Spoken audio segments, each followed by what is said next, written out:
साथियों नमस्कार। साथियों, जैसा कि आपको पता है कि हमारी संसद में कई बड़े बड़े नेताओं ने अभी स्पीच दी है और ऑपरेशन सिंदूर के ऊपर सरकार ने चर्चा करी है, क्योंकि सरकार ने बोला था कि हम संसद में लगभग 16 घंटे की इस पर चर्चा करेंगे। आपको याद होगा किस तरह से कांग्रेस मांग कर रही थी संसद सत्र स्टार्ट होते ही कि हमें ऑपरेशन सिंदूर पर चर्चा करनी है, ऑपरेशन सिंदूर पर चर्चा करनी है। जब सरकार ने बोल दिया कि हम करेंगे, 16 घंटे की चर्चा करेंगे, तब कांग्रेस और विपक्ष बोलने लगा कि हमें अब बिहार के इलेक्टोरल रोल्स पर चर्चा करनी है। यानी फिर उनके लिए ऑपरेशन सिंदूर पीछे रह गया, बिहार का इलेक्टोरल रोल आगे आ गया। ठीक है साहब, पहले दिन ये लोग पीछे पड़ रहे थे कि नहीं बाद में नहीं, ऑपरेशन सिंदूर पे अभी चर्चा करो, तो उस दिन उन्होंने पूरा हंगामा करके रखा। बहरहाल ऑपरेशन सिंदूर पर चर्चा हुई, राजनाथ सिंह जी ने बयान दिया, अमित शाह जी ने बयान दिया, प्रधानमंत्री मोदी जी ने बयान दिया, राहुल गांधी ने बयान दिया, प्रियंका वाड्रा ने बयान दिया और इन सभी ने, चिदम्बरम ने भी दिया, और इन सभी ने अपने अपने तरीके से ऑपरेशन सिंदूर पर सवाल खड़े किए और उधर से जवाब आए। आज हम आपको बताएंगे किस तरह से कांग्रेस एक सेलेक्टिव तरीके से न सिर्फ पाकिस्तान का साथ दे रही है, बल्कि यह सिखा रही है कि इस देश में उसका वोट बैंक कैसा है। चिदम्बरम के बारे में तो आप जानते ही होंगे, भारत के गृह मंत्री रहे हैं 2008 से लेकर के 2012 तक। ये वो गृह मंत्री थे जिनके कार्यकाल में सबसे ज्यादा आतंकी हमले हुए। जैसे ही मुंबई में ताज हमला हुआ था, उसी वक्त इन्होंने शपथ ली थी और कुर्सी संभाली थी। तो ताज हमला इनके कार्यकाल में हुआ। इसके बाद उसके अगले साल पुणे में ब्लास्ट हुआ, उसके अगले साल 2010 में वाराणसी में ब्लास्ट हुआ, उसके अगले साल 2011 में फिर से मुंबई में कई जगह छोटे छोटे ब्लास्ट हुए।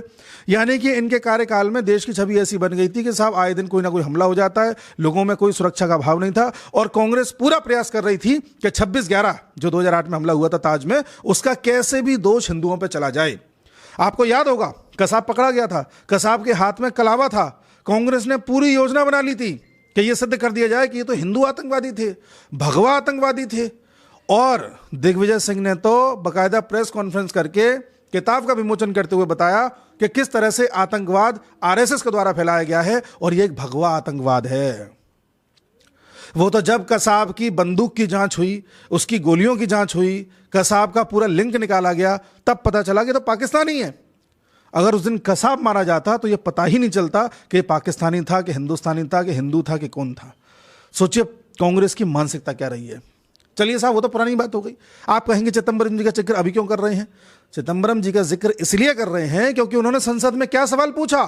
उन्होंने पूछा कि साहब सरकार बताए कि पहलगाम में जो हमला हुआ है, क्या सबूत है कि पाकिस्तानियों ने किया है, क्या सबूत है कि वो आतंकवादी पाकिस्तानी थे। अब साथियों आप खुद बताइए, हमारे देश के नेता लोग चाहे सरकार पक्ष के हों चाहे विपक्ष के हों, दुनिया में जा जा करके प्रूफ दिखाते हुए ये बता रहे हैं कि पाकिस्तान ने किस तरह से नापाक हरकत करी, और दुनिया के सभी देश इस बात को स्वीकार भी रहे हैं। लेकिन कांग्रेस अभी तक इस बात को स्वीकार नहीं पाई है कि वो हमला पाकिस्तान की तरफ से किया गया था। चिदम्बरम साहब इनडायरेक्टली ये कहना चाह रहे हैं कि जब वो आतंकी पाकिस्तानी नहीं थे तो फिर पाकिस्तान पर हमला करते हुए ऑपरेशन सिंदूर क्यों चलाया। इन्हें इस बात पर बड़ी दिक्कत है। साथियों आप गौर करना, पूरे ऑपरेशन को लेकर के या पूरे नैरेटिव को लेकर के जो वाक्य, जो सेंटेंसेस पाकिस्तान में यूज किए जाते हैं, इंक्लूडिंग फुल स्टॉप, कॉमा, वही एज इट इज कांग्रेस के होते हैं। यह बात प्रधानमंत्री जी ने कल बोली थी। ऐसा क्यों होता है? कांग्रेस आखिर ऐसे किस वोट बैंक को साध रही है जो इस तरह की बातें सुन के खुश हो जाता है? आप इसका अंदाजा लगाइए।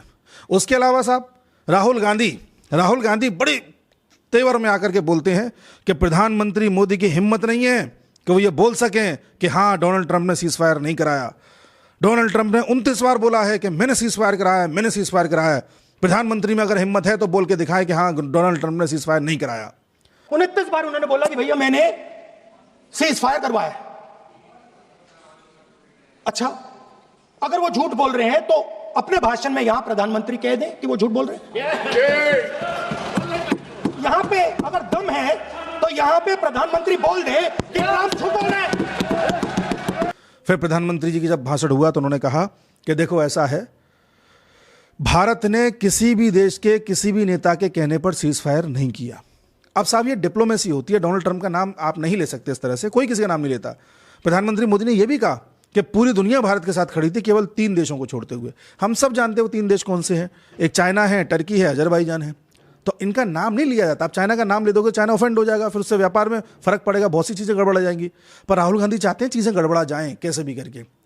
एक जो ट्रम्प चचा हैं, जो एक सरफिरे हैं, जो कभी कुछ कह रहे हैं, कभी कुछ कह रहे हैं, कभी कुछ कह रहे हैं, उनकी बात राहुल गांधी को बड़ी रिलायबल लगती है। हमारे देश के किसी नेता की बात कोई सबूत रिलायबल नहीं लगता।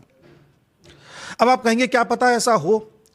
साहब ऐसा बिल्कुल नहीं है। जब देश का प्रधानमंत्री इस बात को कल बोल चुका है तो बिल्कुल ही नहीं है। दूसरी बात यह है कि प्रधानमंत्री मोदी ने यह भी कहा कि अमेरिका के वाइस प्रेसिडेंट जेडी वेंस का मेरे पास फ़ोन आ रहा था, मैं उठा नहीं पाया, मेरी बात नहीं हो पाई, उन्होंने 4 बार प्रयास किया, फिर मैंने उनको कॉल बैक किया तो उनसे बात करी और मैंने पूछा कि क्या बात है। तब जेडी वेंस ने कहा कि देखिए पाकिस्तान आप पर एक हमला करने जा रहा है, बड़ा हमला करने जा रहा है, ये 9 तारीख की बात है। तब प्रधानमंत्री मोदी ने कहा कि पाकिस्तान से कह देना कि जितना बड़ा हमला हम पे करेगा उसको उतनी ही भारी कीमत चुकानी पड़ेगी, अगर वो गोली चलाएगा तो उधर से गोला चलेगा। और आप याद कीजिए उसके बाद 10 या 11 तारीख की बात है जब रातों रात भारत ने पाकिस्तान के एक से एक एयरबेस तबाह कर दिए थे और पाकिस्तान बिल्कुल घुटनों पे आ गया था। तब पाकिस्तान ने अमेरिका से बोला कि भारत से प्लीज़ कैसे भी करके कुछ बोलिए और भारत को रोकिए वरना हम बर्बाद हो जाएंगे। तब अमेरिका ने पाकिस्तान से कहा कि हम कुछ नहीं बोलेंगे, आप अपनी तरफ से गुहार लगाइए। तब पाकिस्तान के डीजीएमओ ने हमारे डीजीएमओ को फ़ोन करके गुहार लगाई थी कि भैया आप प्लीज़ बस कर दीजिए वरना हम मर जाएंगे। ये सारी सच्चाइयाँ ऑन रिकॉर्ड हैं, लेकिन राहुल गांधी जी को इस पर विश्वास नहीं है। राहुल गांधी जी ने कल ये भी सवाल पूछा कि प्रधानमंत्री मोदी इस बात पर जवाब दें कि हमारे जो 5 एयरक्राफ्ट गिरे हैं उसका क्या हुआ, उन पायलट्स का क्या हुआ, उस पर जवाब दें। जबकि हमारी एयरफोर्स खुद कह चुकी है कि हमारे सभी पायलट सुरक्षित हैं, हमारे सभी विमान सुरक्षित हैं। पाकिस्तान ने जो नैरेटिव चलाया था कि उसने हमारा फलाना एयरबेस उड़ा दिया या फलाना विमान गिरा दिया, रफाल गिरा दिया, वो सब फेक है, हम सब जानते हैं, लेकिन राहुल गांधी को लगता है कि वो सही है। अच्छा, पाकिस्तान ने स्वीकारा है कि उनके 5 गिरे हुए हैं और इस पर यूएस ने भी कहा है कि हाँ 5 एयरक्राफ्ट गिरे थे। यूएस ने ये नहीं बोला किसके, पाकिस्तान ने बोला हमारे, तो ये बात ऑब्वियस है कि पाकिस्तान के 5 गिरे हैं। पर राहुल गांधी को लगता है नहीं नहीं भारत के गिरे हैं। अब साथियों, इस तरह से विपक्ष का नेता जब सवाल करता है तो चलिए आप सवाल सरकार से करिए, कोई दिक्कत नहीं है, लेकिन आप ऐसे सेंसिटिव मुद्दों को बार बार पिछले महीने 1.5 महीने से एक ही बात आप रटे बैठे हैं कि कितने हवाई जहाज गिरे हमारे, कितने विमान गिरे, कितने जेट गिरे, बताइए। इस बार सेंटेंस से आप किसका मनोबल गिरा रहे हो? हमारी एयरफोर्स का? किसके नैरेटिव को बल दे रहे हो? पाकिस्तान के को, जो फर्जी एनिमेशन से बना करके फोटोग्राफ दुनिया में चला रहा है और बताता है कि हमने रफाल गिरा दिया, झूठी पुरानी तस्वीरें निकाल के कहता है कि देखो भारत का विमान गिर गया, चाइना के परीक्षण को लेकर के उसकी फोटो निकाल कर कहता है कि हम परीक्षण कर रहे हैं। इस देश का नैरेटिव चला रहे हो आप। अच्छा साथियों, एक बात और, इस देश में कोई भी नेता अगर कोई बयान देता है, चाहे वो कोई भी हो, मोदी जी हो, राहुल गांधी हो, कोई भी हो, ये सब लोग बयान देते हैं अपने वोट बैंक को खुश करने के लिए। अब राहुल गांधी जो इस तरह का बयान दे रहे हैं या कांग्रेस जिस तरह का बयान दे रही है, तो जाहिर सी बात है अपने वोट बैंक को खुश कर रहे हैं। अब आप खुद सोचिए कि इनका वोट बैंक है किस तरह का। मैं इस पॉइंट पर बार बार आपका ध्यान आकर्षित कराना चाहता हूं कि आप नेता के वोट बैंक पर ध्यान दीजिए जो इस तरह की बातें सुन के, इस तरह के प्रश्न सुन के खुश हो रहा है। चलिए राहुल गांधी को तो छोड़िए, आगे बढ़ते हैं, प्रियंका वाड्रा पे आइए। प्रियंका वाड्रा वक्तव्य दे रही थी, वक्तव्य देते देते उन्होंने कहा कि पहलगाम में हमला हुआ, दुखद था, 25 भारतीय उसमें मारे गए। तो लोगों ने कहा कि 25 हिंदू मारे गए थे, उनका धर्म पूछ करके मारा गया था। तब प्रियंका वाड्रा कहती नहीं, 25 भारतीय थे। ओहो हो, उनमें से 25 भारतीय थे, भारतीय थे। कितनी देशभक्ति वाली बात इन्होंने करी।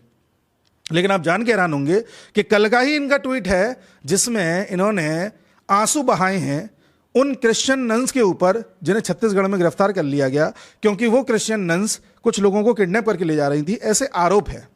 तो प्रियंका वाड्रा ने बाकायदा ट्वीट किया था और बोला था कि देखो क्रिश्चियन नन्स के साथ क्या क्या हो रहा है, बिना किसी प्रूफ के, बिना चीज़ों को पुख्ता हुए उनको गिरफ्तार कर लिया गया है, देखो माइनॉरिटीज़ के साथ क्या हो रहा है। ऐसा ही राहुल गांधी ने किया, उन नन्स के लिए राहुल गांधी ने भी आंसू बहाए और बताया किस तरह से देखिए क्रिश्चियन माइनॉरिटी के साथ हो रहा है, छत्तीसगढ़ में देखिए क्या हो रहा है।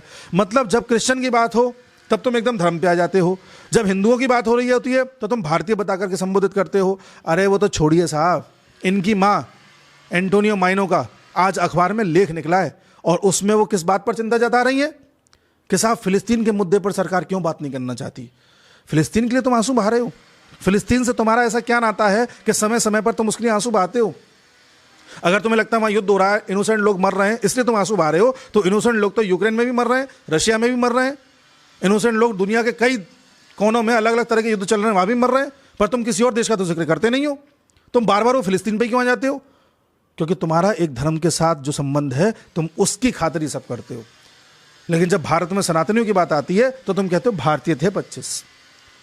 ये जो नैरेटिव चलाने का प्रयास करते हैं ना ये लोग, ये इनका बहुत पुराना है। चलिए एक बात और बताता हूं मैं आपको।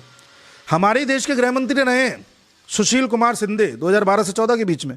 सुशील कुमार शिंदे, इनकी बेटी हैं, भाषण दे रही थी संसद में और वो कहती हैं कि जो ये ऑपरेशन सिंदूर है ये भारत सरकार द्वारा मीडिया में चलाया गया एक तमाशा है। ये इनको अब तमाशा नजर आ रहा है। ये तो इनकी भाषा है साथियों, ये भाषा है। ये तो छोड़िए, सवाल ये भी पूछा गया है कि जो पहलगाम के 3 आतंकी जो एनकाउंटर में मारे गए हैं ऑपरेशन महादेव के तहत, इनको संसद सत्र के दौरान ही क्यों मारा, सोमवार को ही क्यों मारा, ये खबर सोमवार को ही क्यों आई? तो इस पर सरकार ने कहा कि भाई सोमवार मंगल देख के ऑपरेशन नहीं चलाया जाता, ऑपरेशन लंबे समय चल रहा था, इत्तेफाक की बात है। तो आप साथियों ये अंदाजा लगाइए कि हमारे देश का जो विपक्ष है, खैर अब तक का सबसे खराब विपक्ष है, बट किस लेवल पर ये लोग जा रहे हैं केवल सत्ता के लिए, किस लेवल पर जा रहे हैं, किसका नैरेटिव सेट कर रहे हैं, किसकी बात को बल दे रहे हैं, इस पर विचार होना चाहिए। हमारे देश का वो वोटर जो कांग्रेस को वोट देने जाता है, वो जाहिर सी बात है ना तो डेवलपमेंट की वजह से देने जाता है, ना ही किसी सुधार की वजह से देने जाता है। वो इन्हीं बातों से खुश हो जाता है जो ये लोग करते हैं, इसलिए वोट देने जाता है। इसलिए उस पर भी सवाल उठता है। आप बताओ कांग्रेस की किस बात को लेकर के आप इतने खुश हो कि वोट देने जाते हो? चिदम्बरम ने जो एक बकवास सवाल पूछा था कि 3 आतंकी मारे गए हैं, ये पाकिस्तानी से, इस बात का क्या प्रूफ है?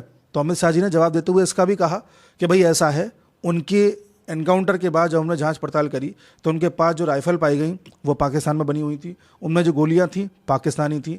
3 जगह से फॉरेंसिक जांच कराई गई है। उसके अलावा उनमें से 2 के वोटर आईडी के नंबर भी हमारे पास हैं जो पाकिस्तानी है। उनके पास जो चॉकलेट्स मिली हैं वो सब पाकिस्तानी है।